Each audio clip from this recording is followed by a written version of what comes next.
அன்புவாரியவர்களே, சமீப காலங்களிலே அன்னையின் பக்தர்கள் அலை அலையென திருத்தலம் நோக்கி வருகின்றார்கள்.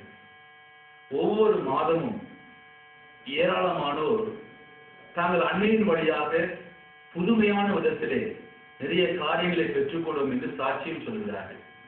இதை பற்றி தங்கள் கருத்தை கூற அன்போடு அழைக்கிறேன். அன்புக்குரிய சந்தியவர்களே,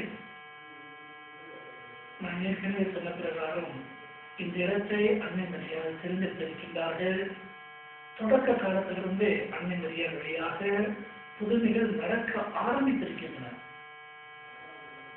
இப்பொழுது ஏராளமான பக்தர்கள் வந்து கொண்டிருக்கின்றார்கள். அவருடைய வாழ்க்கையிலே நடந்த ஒரு முக்கியமான நிகழ்ச்சிகளை புதுமையாக அவர்கள் கருதுகின்றார்கள்.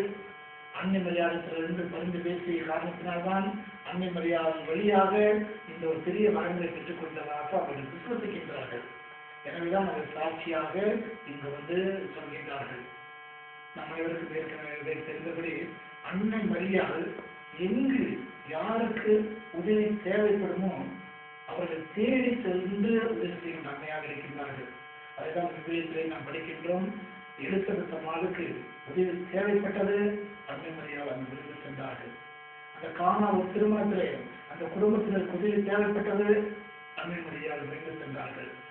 எனவே யார் யாருக்கு உதவி தேவைப்படுகின்றதோ, யார் யாரெல்லாம் நம்பிக்கையோடு அதை அண்டி வருகின்றார்களோ அவர்களுக்கு அன்னை மரியாதை இரக்கம் காட்டி இறைவனிடத்திலே பரிந்து பேசி இறைவனிடத்திலிருந்து இந்த புதுமையான வரங்களை பெற்றுக் கொடுக்கின்றார்கள் என்பது என்னுடைய ஆழமான நம்பிக்கை. இல்லை என்றால் இந்த ஒரு ஒதுக்குப்புறமான இடத்துல இது போன்ற ஒரு பெரிய வளர்ச்சியை குறைந்த காலத்திலேயே நாம் கண்டிருக்க முடியாது. எனவே அன்னை மரியாதை இந்த இடத்தை தேர்ந்தெடுத்திருக்கின்றார்கள்.